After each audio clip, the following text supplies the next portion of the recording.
The quiet of deep space broke as 5 ships cut through the darkness. Their metal shells gleamed under the light of a yellow star. These were the scout ships of the Xyrillian Imperium, rulers of most of the Milky Way for over 12,000 years. On the lead ship, Commander Vextel stood tall, his blue skin tight against his face, eyes fixed on the screen before him. A small blue planet grew larger as they approached. "Such a tiny world," he said to his crew, "and yet our sensors picked up energy readings from it. Prepare the scan." The Xyrillian Imperium had found many worlds with life in their long history. Finding a new one was normal work. They would check if the life was smart, if they had technology, and then bring them into the Imperium. Some joined freely for protection.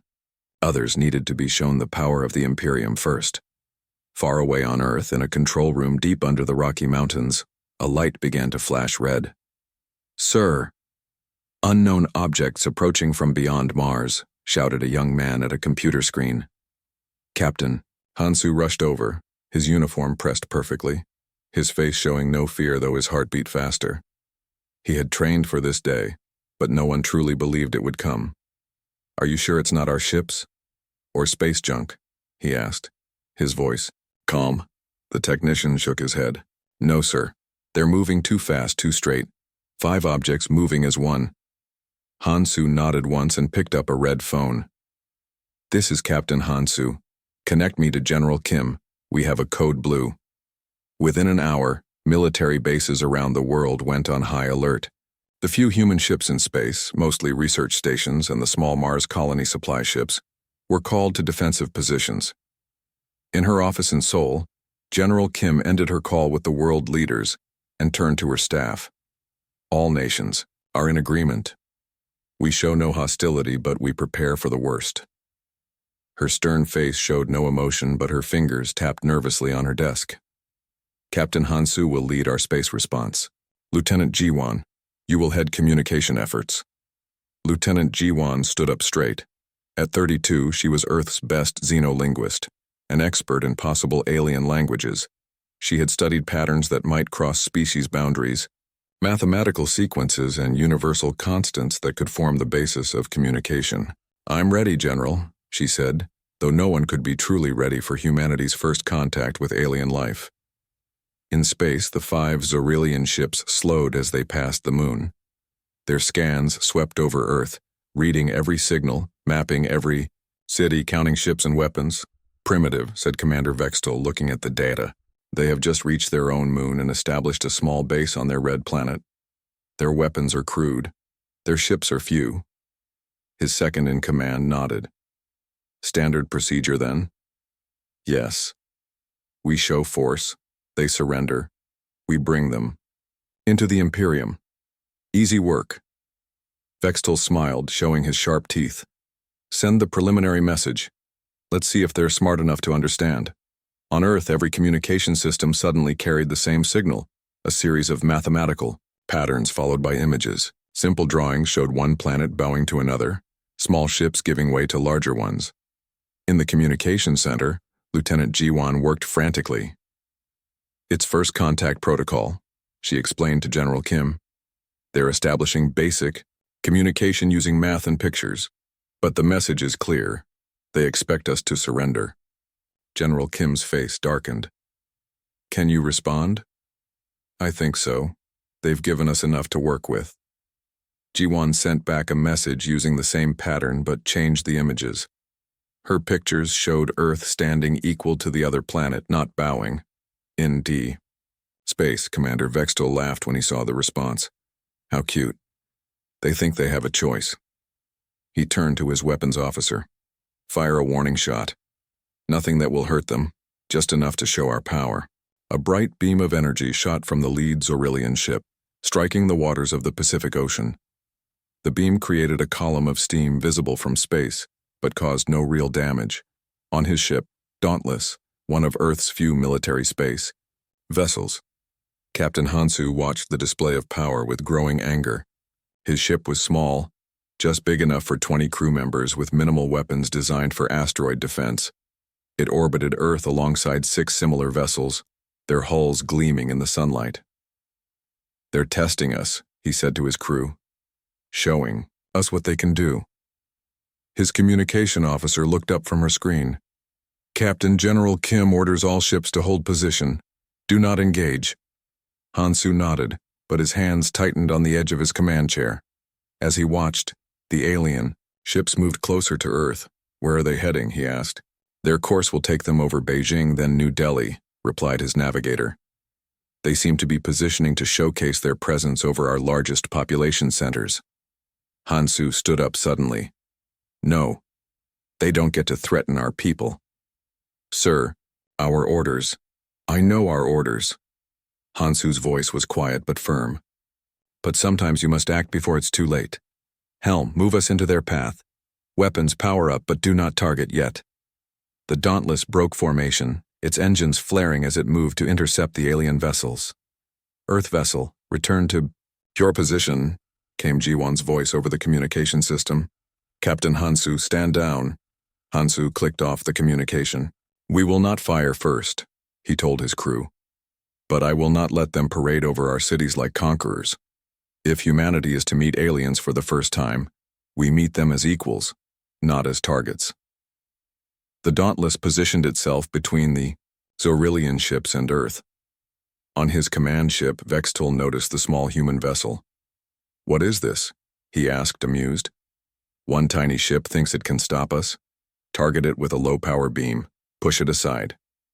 The Zorillian ship fired, a flash of energy speeding toward the Dauntless. At the last second, Hansu ordered his ship to roll. The beam grazed their hull, heating the metal but causing no serious damage. We've been fired upon, Hansu said, his voice now ice-cold. Weapons, target their lead ship's propulsion system. One shot, minimal power. The Dauntless fired back. By pure luck or fate, the human weapon hit a weak point in the Zorillian ship's armor, a cooling vent for their engines. The alien vessel shuddered, and its lights flickered. In his command room, Vextol staggered as his ship trembled. Warning, lights flashed across his control panels. Impossible, he shouted. How did they damage us? These primitives shouldn't have weapons that can touch our ships.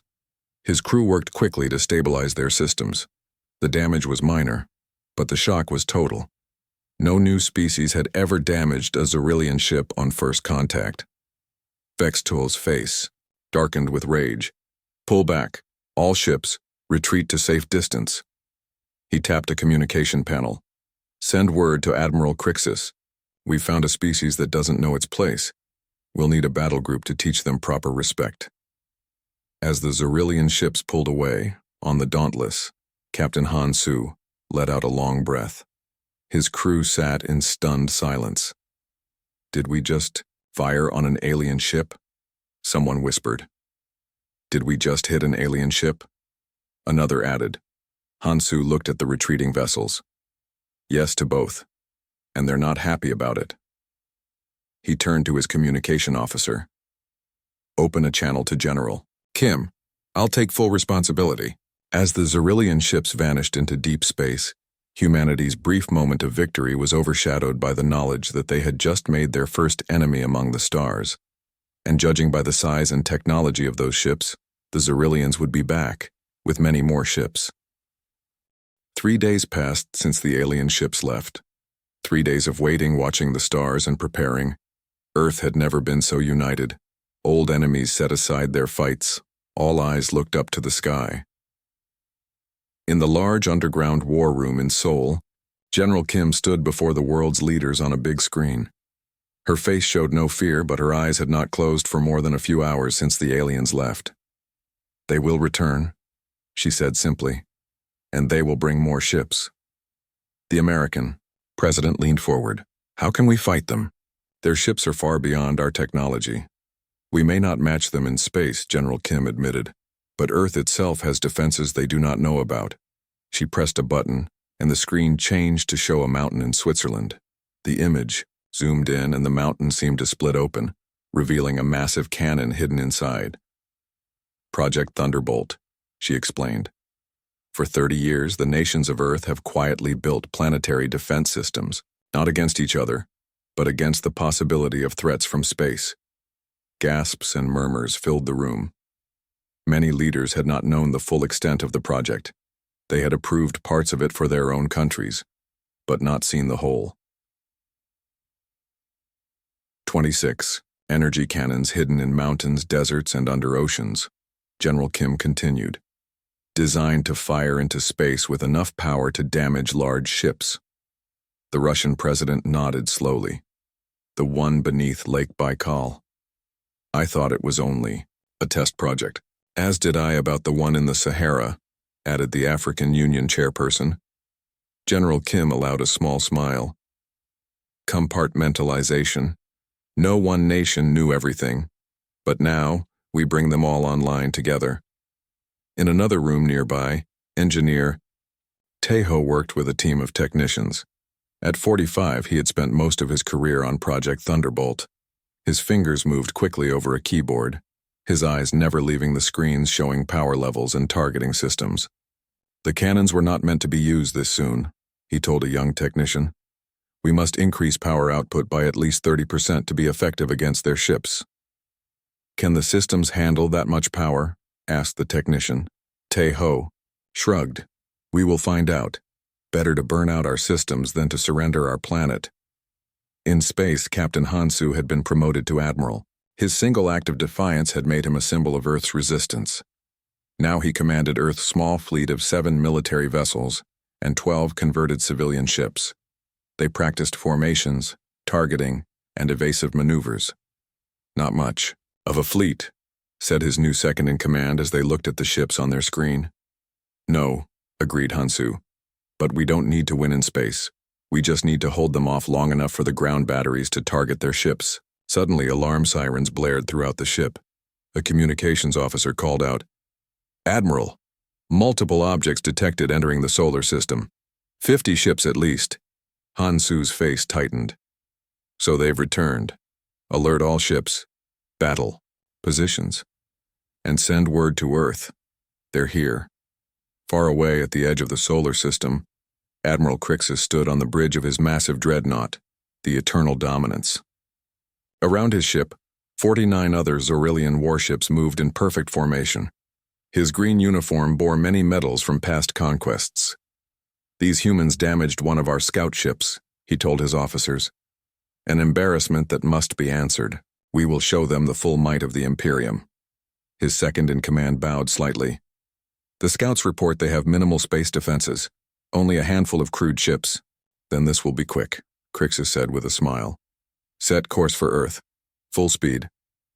As the Zorillian battle group approached Earth, Lieutenant Ji-Wan worked in a room filled with computers and strange equipment. Since the first contact, she had studied the alien signals, learning patterns in their communication. I think I can understand about 30% of their language now, she told General Kim. Enough to know they see us as nothing more than another conquest. Can you tap into their communications? Listen to what they say to each other? Asked the general. Ji-Wan nodded. I've been working on that.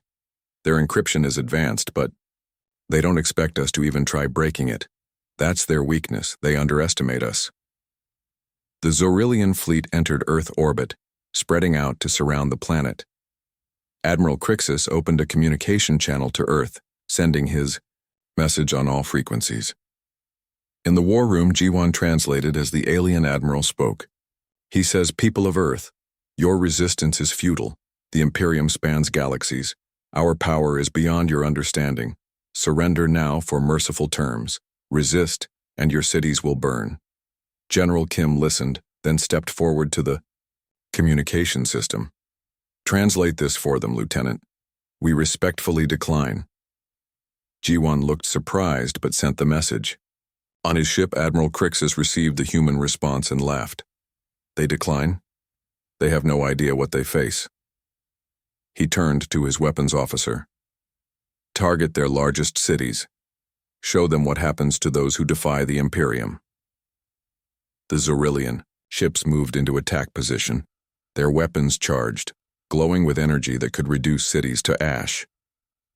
In the command center beneath the mountain, Engineer Tejo watched the alien ships on the big screen. His hand hovered over a red button. Thunderbolt systems at maximum power, he reported. All cannons tracking targets. General Kim nodded. Wait until they commit to their attack run. Let them think they have the advantage. The Zorillian ships descended lower, their weapons ready to fire on the cities below. Admiral Crixus smiled in satisfaction. Another easy conquest for the Imperium. Fire, said General Kim. Engineer Tejo pressed the red button. Around the world, hidden doors and panels opened in mountains, deserts, and ocean floors. 26 massive energy cannons rose from their hiding places and aimed at the sky. In unison, they fired brilliant blue beams of energy upward. On his ship, Admiral Crixus was about to give the order to fire when alarms blared. "What is—" he began, but never finished his question. The blue beams from Earth struck 9 Zorillian ships at once. The aliens had no warning, no time to raise shields. 3 ships exploded immediately. 6 others spun out of control, their systems damaged. "Impossible!" shouted Crixus. "Where did that come from? They have no orbital weapons platforms." His officers scrambled for answers. "The shots came from the planet's surface," one finally reported. "They have ground-based energy weapons." In space, Admiral Hansu saw his moment. "All ships attack pattern Delta. Target the damaged vessels." Earth's small fleet moved as one, firing everything they had at the damaged Zorillian ships. Their weapons would normally do little against alien armor, but the Thunderbolt cannons had already weakened their targets. 2 more Zorillian ships exploded.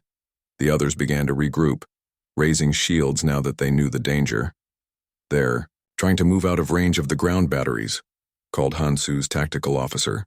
"Stay with them," ordered Hansu. "Don't let them regroup." On Earth, the Thunderbolt cannons fired again. More blue beams shot upward, but this time the Zorillian ships were ready. Their shields blocked most of the energy, though several ships still took damage. In the communications center, Lieutenant Jiwan worked frantically. "I've broken into their tactical channel," she announced. "I can hear their orders." "What are they saying?" asked General Kim.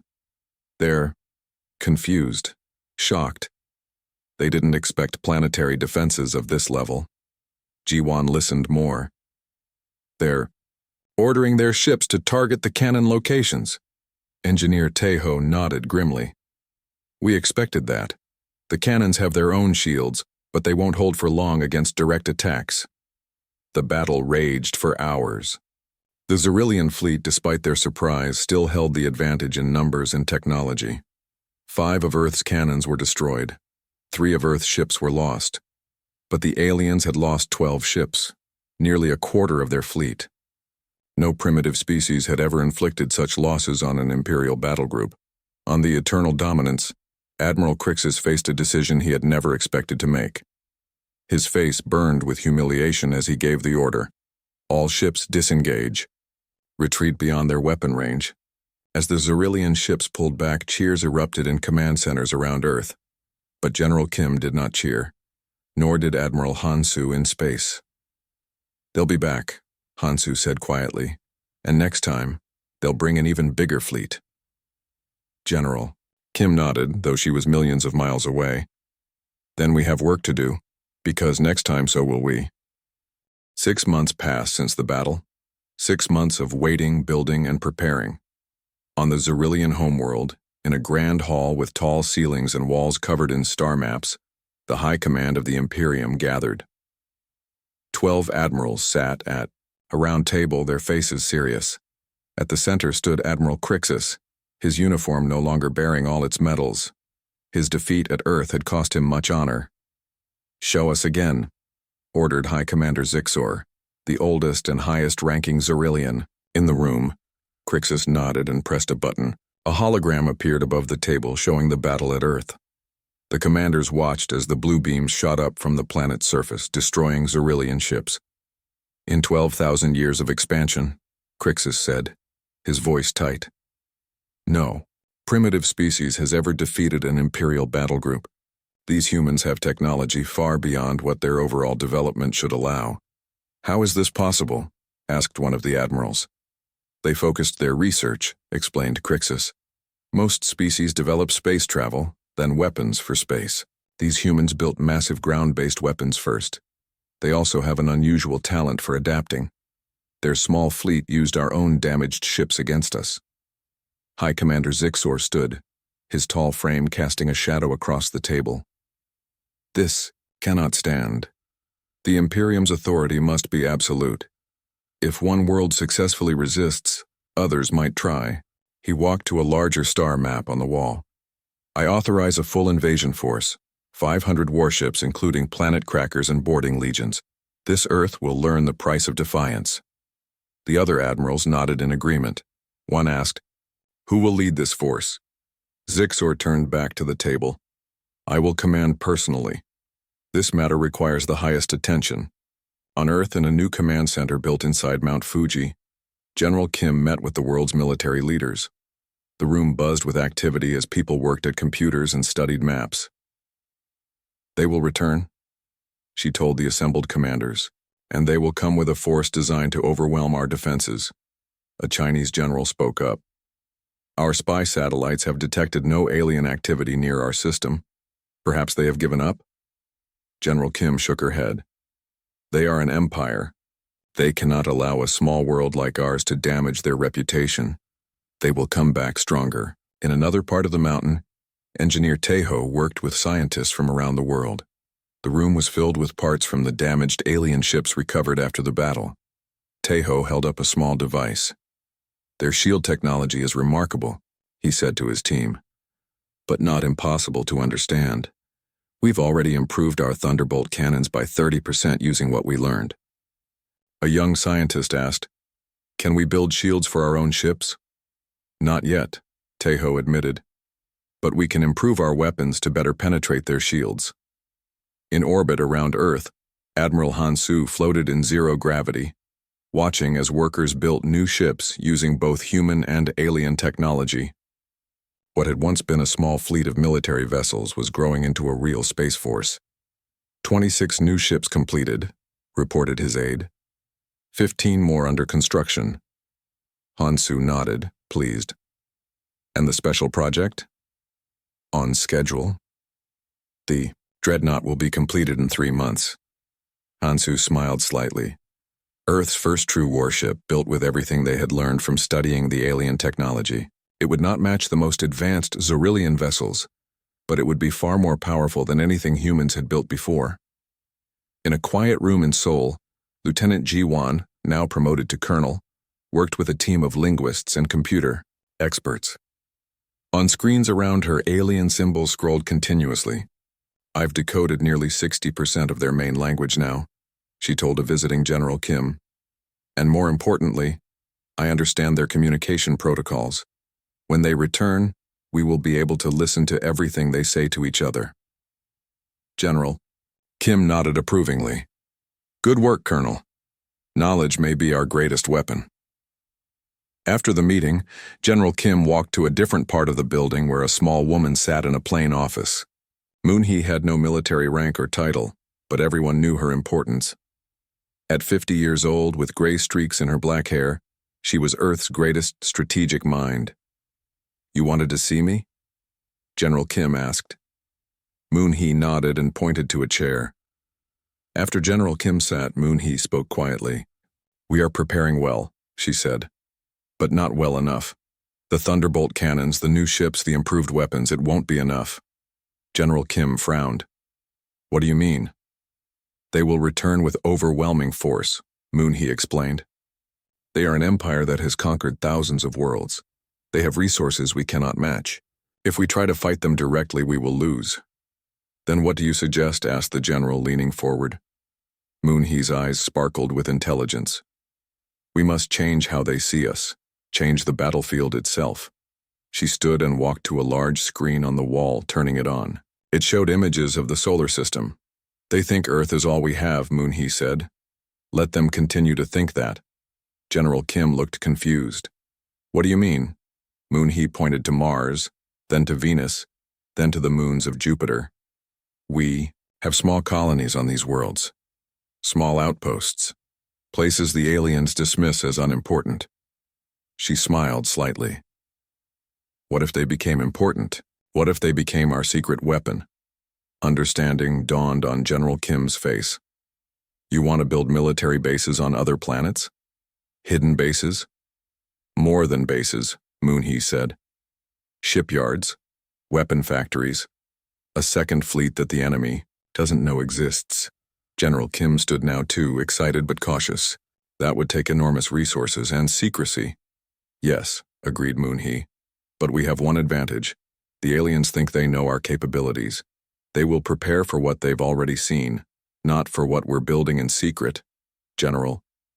Kim thought for a long moment, then nodded. I'll take this to the World Council immediately.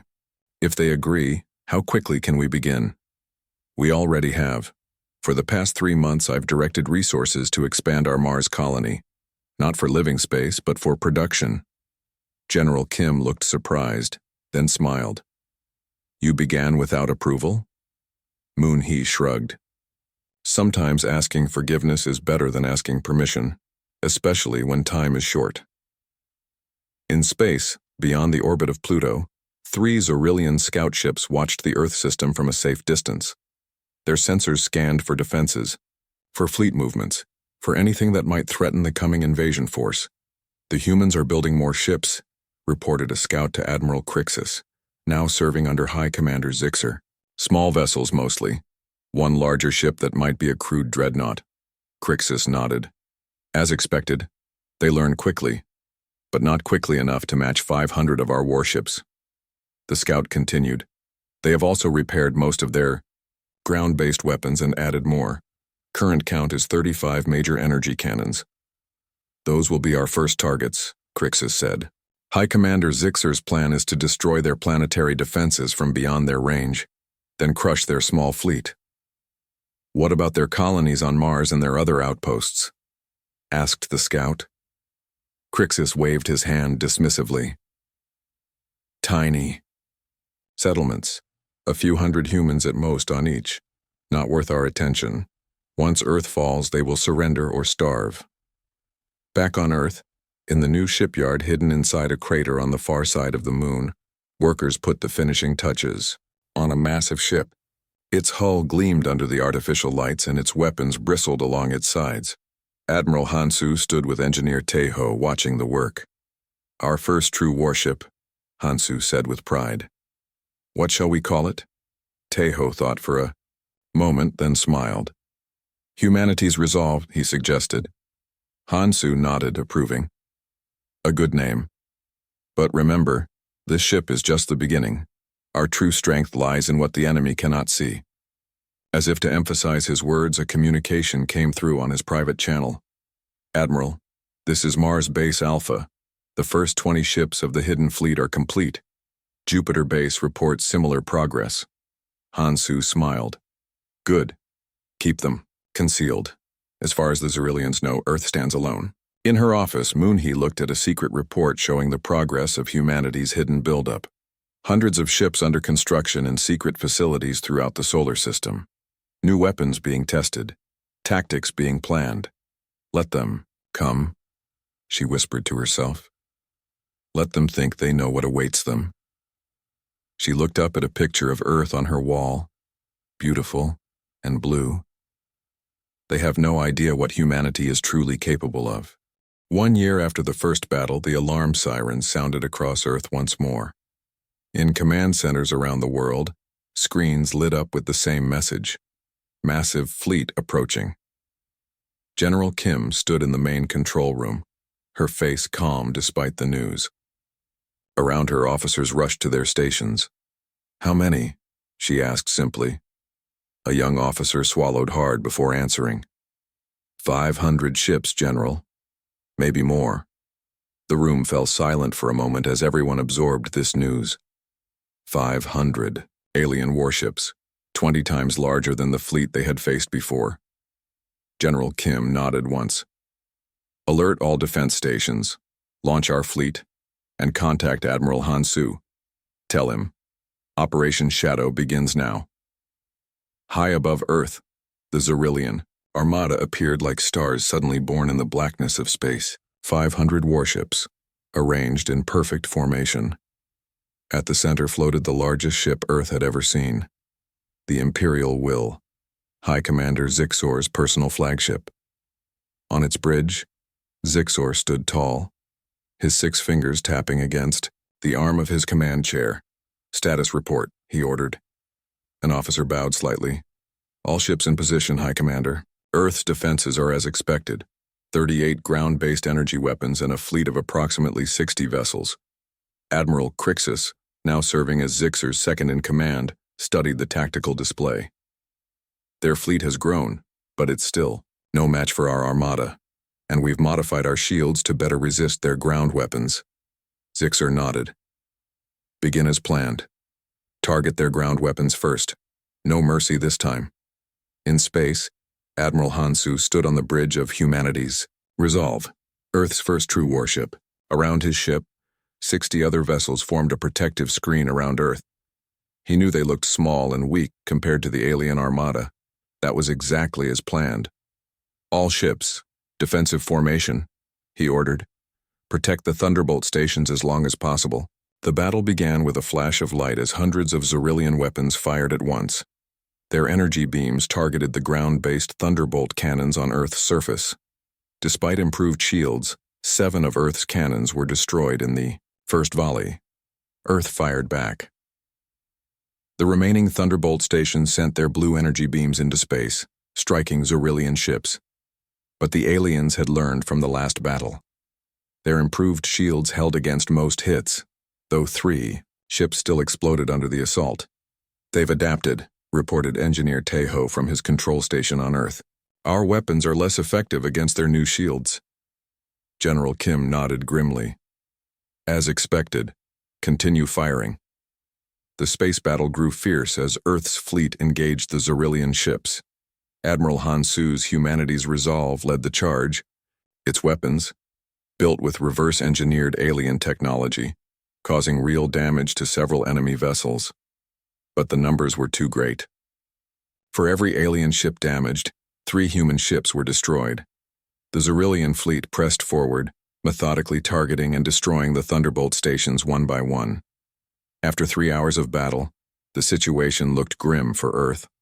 26 of the 38 Thunderbolt stations had been destroyed. 30 of Earth's 60 ships were lost or too damaged to fight.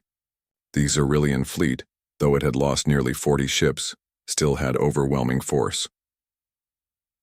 On the Imperial will, High Commander Zixor allowed himself a small smile of satisfaction. "The humans fight well for primitives," he admitted. But the outcome was never in doubt. Admiral Crixus nodded. "Their resistance is weakening, their main defensive weapons are nearly gone, their fleet is in disarray." "Prepare the final assault," ordered Zixor. "Target their remaining ships, then their major cities. They must learn the price of defying the Imperium." On the damaged bridge of Humanity's Resolve, Admiral Hansu wiped blood from a cut on his forehead. Around him, his crew worked frantically to keep systems online. The ship shuddered as another hit struck their failing shields. "Status report," he called. His tactical officer looked up from a smoking console. "Shields at 15%. Weapons at 40%. We've lost contact with 12 of our remaining ships." Hansu nodded grimly. He checked the time. "Just a little longer. Contact General Kim," he ordered. "Tell her I recommend activation of Protocol Omega." On Earth, General Kim received the message. She looked at Moonhee, who stood quietly beside her.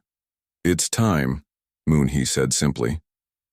General Kim took a deep breath and pressed a button on her communication panel. "This is General Kim to all Earth forces. Fall back to secondary positions. Prepare for Protocol Omega." She then switched to a channel directed at the Xyrillian command ship. "This is General Kim of Earth Defense Force to Xyrillian Command. I request to speak with your leader." On his ship, High Commander Zixor was surprised by the message. He considered ignoring it, but curiosity won out. "Put her through," he ordered. A screen lit up showing General Kim's face. Zixor studied this, human leader with interest. "I am High Commander Zixor of the Xyrillian Imperium," he said. "Have you called to surrender, human?" General Kim's face showed no fear as she replied, "I wish to discuss terms before more lives are lost on both sides." Zixer smiled, revealing sharp teeth. There are no terms to discuss. You will surrender completely to the Imperium. Your resources belong to us now. Your people will serve us. Your forces have fought bravely, admitted General Kim. Before we agree to anything, I need to know how our people will be treated. Zixer felt the sweet taste of victory. These humans had damaged the Imperium's pride, but now they would submit like all others before them. Your species will serve the Imperium, he said. Those who accept our rule will live. Those who resist will die. Your resistance, while admirable, was ultimately futile. General Kim nodded slowly, then added, Perhaps. But you should know something. Important before we continue. What could you possibly tell me now? Zixer asked, amused by this human's attempt to negotiate from a position of total weakness. Kim's expression changed slightly, a small smile appearing on her lips. You've only engaged our defensive fleet. Our main fleet hasn't entered the battlefield. Yet. Zixer stared at the screen, then laughed loudly. Your deception is pathetic, human. Our scans show no other significant forces in this system. Your colonies on Mars and your outer moons are tiny, with no military capability. Are you certain of that? Asked General Kim. At that moment, alarms blared throughout the Xerillian fleet. On every ship, sensors detected massive energy signatures, appearing behind them. From the dark side of Mars, dozens of warships suddenly emerged. From behind the moons of Jupiter, another fleet appeared. Even from Venus, whose harsh atmosphere had hidden human activity, ships rose to join the battle. The Imperial will, officers shouted reports as screens filled with new enemy contacts. Impossible, Admiral Crixus shouted. Where did these ships come from?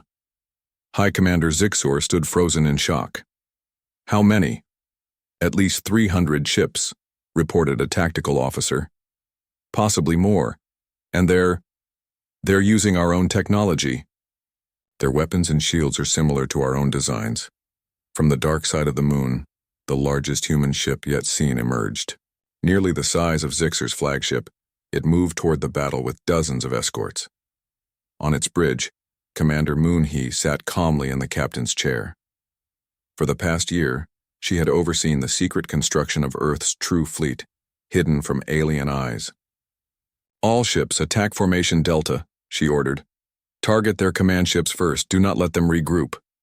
The human ships attacked from behind, catching the Xerillian fleet by surprise. Ships that had been focusing their fire on Earth now found themselves under attack from an unexpected direction. On his damaged ship, Admiral Hansu smiled as he watched the new fleet engage. General Kim was right, he told his crew. The best weapon is the one your enemy doesn't know exists.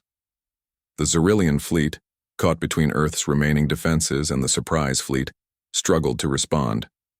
They had committed fully to attacking Earth, leaving their rear exposed. High Commander Zixer's face darkened with rage as he watched his perfect victory crumble. How is this possible? He demanded, turning to Admiral Crixus. How did they hide an entire fleet? Before Crixus could answer, another officer called out, High Commander, we're detecting a strange energy field forming throughout the system. Our faster-than-light drives are not responding. On Earth, Engineer Tejo stood before the activation panel of his greatest creation. Sol system defense grid activated, he reported. The energy field is stable. No ship can use faster-than-light travel within the system now. The trap was complete. The Xerillian fleet could not escape. As his ships were destroyed around him, High Commander Zixer realized the terrible truth. He had underestimated these humans completely. What had seemed like a simple conquest had become the greatest disaster in the Imperium's history. All ships, he ordered, his voice tight with anger.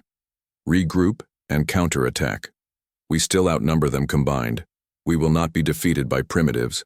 But, as he watched the battle unfold, a cold feeling spread through his chest, something he had never felt before. It was fear. The battle changed completely. The Xerillian fleet, once so confident, now fought for survival. Caught between Earth's remaining defenses and the surprise fleet that had appeared from the other planets, they struggled to form a defense. High Commander. Zixor stood on his bridge, watching as ship after ship sent distress signals before going dark. His hands gripped the edge of his command console so tightly that his knuckles turned white. "How many ships have we lost?" he demanded. A nervous officer checked the displays. 187 confirmed destroyed, High Commander. 93 heavily damaged. More than half his fleet gone or crippled. It was unthinkable. And our faster-than-light drives? Still not responding. The humans have created some kind of energy field throughout this solar system. We cannot escape. Zixor turned to Admiral Crixus. How? How did they do this? They were primitives just discovering space travel. Crixus shook his head, equally shocked. They must have been preparing for decades, building in secret, hiding their true capabilities. Her ship, Commander Moonhee, directed the battle with calm efficiency. Her vessel, named Hidden Hope, moved through the Xerillian formations, its weapons tearing through alien shields. "Target their command ships," she ordered. "Don't let them coordinate their defense." Her tactical officer nodded. "The enemy is trying to form a defensive sphere, Commander. They're protecting their flagship," Moonhee observed. "Admiral Hansu, can you hear me?" Through a static-filled channel, Hansu's voice came through. "I hear you, Commander. My ship is damaged, but still fighting. I need you to push from your position. Force them to divide their attention." Despite his damaged ship, Admiral Hansu led his remaining vessels in a fresh attack. The Humanity's resolve fired all its weapons at once, creating openings in the IZ Xerillian formation. On Earth, General Kim and Engineer Taeho watched the battle from the command center. The screens showed the positions of all ships, human and alien. "The trap worked perfectly," Taeho said quietly. "They never suspected our hidden fleet." General Kim nodded. Moonhee's strategy was brilliant. While the aliens watched our visible preparations on Earth, we built our real strength where they weren't looking. Taeho looked at another screen showing the status of the energy field preventing the aliens from escaping. "The defense grid is stable. They can't run." "Good," said General Kim. "Now we need to end this with as few more lives lost as possible." She pressed a button on her console. "Colonel Jiwan, are you ready?" In her communication center, Colonel Jiwan sat surrounded by screens showing Xerillian communications. "Yes, General. I can access their main communication channels now. Open a direct channel to their commander. On the Imperial will." High Commander Zixor was surprised when his main screen activated without his order. General Kim's face appeared, calm and serious. "High Commander Zixor," she said, "your fleet is trapped and outnumbered. To prevent further loss of life, I offer you a chance to surrender." Zixor's face twisted with rage. "The Imperium does not surrender, not to primitives, not to anyone." General Kim's expression didn't change. "Look at your situation, Commander. You've lost more than half your ships. You cannot escape. What would a wise leader do now?" Before Zixor could respond, another communication came through. Admiral Hansu's face appeared on a second screen. "Perhaps I can explain our position more clearly," Hansu said. His face was bruised, and smoke filled the bridge behind him. "Your empire has conquered countless worlds because you always controlled the narrative of technological superiority. But humans have one advantage you never considered." "What could primitives possibly have?" Zixor demanded. "Paranoia," Hansu replied simply. "Throughout our history, we've always prepared for worst-case scenarios. When we detected your scout ships years before you officially discovered us, we didn't reach out. We watched. We learned. We built." Zixor's eyes widened. "You knew we were coming? Before our first contact?" "Our deep space telescopes detected your scout ships at the edge of our system 3 years before you approached Earth," Hansu explained. "We tracked your movements, we intercepted your communications. We started preparing long before you knew we existed." Commander Moonhee joined the conversation from her ship. "While you saw our displays of technology on Earth, you missed what we were doing elsewhere. Your scouts dismissed our Mars colony as tiny and unimportant. They never scanned below the surface, where we built enormous shipyards, You ignored Venus because its atmosphere blocks most scans, never suspecting we had bases hidden in its clouds. Zixor looked stunned as the truth became clear. The humans had played a masterful game of deception, showing only what they wanted the Zorillians to see. Your empire has existed for 12,000 years, General Kim said. In that time, has any species ever truly surprised you? Zixor could not answer. The truth was humiliating. The mighty Zorillian Imperium, rulers of much of the galaxy, had been completely outmaneuvered by a species they had dismissed as primitive. For 2 more hours, the battle continued. The Zorillian fleet fought bravely but hopelessly. Ship after ship was destroyed or disabled. Finally, with only 120 ships remaining, most heavily damaged, High Commander Zixor faced the inevitable. "Cease fire," he ordered, his voice heavy with defeat. "Open a channel to the human commander."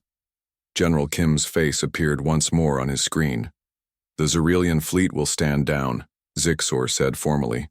"I request terms for surrender." It was the first time in 12,000 years that a Zorillian commander had spoken those words. 2 days later, in a large room aboard the Hidden Hope, leaders from both sides met. General Kim, Admiral Hansu, Commander Moonhee, and Colonel Jiwan represented Earth. High Commander Zixor and Admiral Crixus, along with 2 other surviving officers, represented the Zorillian forces. "These are our terms," General Kim stated. "Your remaining ships will be allowed to return to the Imperium, but without their weapons. You will recognize Earth and the entire Sol system as independent and sovereign. And you will deliver this message to your Emperor. Humanity wishes peace, but we will defend ourselves against any aggression." Zixor looked at the document before him. His hand trembled slightly as he signed it. "The Emperor will not be pleased," he said quietly. Colonel Jiwan, now serving as Earth's ambassador to the aliens, spoke for the first time. "The Imperium has always measured species by their visible technology. You never thought to look deeper at creativity, at determination, at humanity's capacity for both terrible war and lasting peace. We underestimated you completely," admitted Admiral Crixus. "A mistake the Imperium has never made before." Commander Moonhee nodded. "And one you should not make again. Tell your Emperor that Earth does not wish to be an enemy of the Zorillian people. We would prefer to be allies, but we will never be subjects." 1 week later, the remaining Zorillian ships, stripped of their weapons but with their crews intact, left the Sol system. The energy field was lowered just enough to let them depart. They carried with them news that would shock the entire Imperium. In the Grand Palace on the Zorillian homeworld, the Emperor received High Commander Zixor. The once proud military leader knelt before his ruler, head bowed in shame. "How could this happen?" the Emperor demanded. "How could one primitive world defeat our greatest fleet?" "They were never primitive, Your Majesty," Zixor replied. "They merely appeared so. When our scout ships approached, they showed us what they wanted us to see.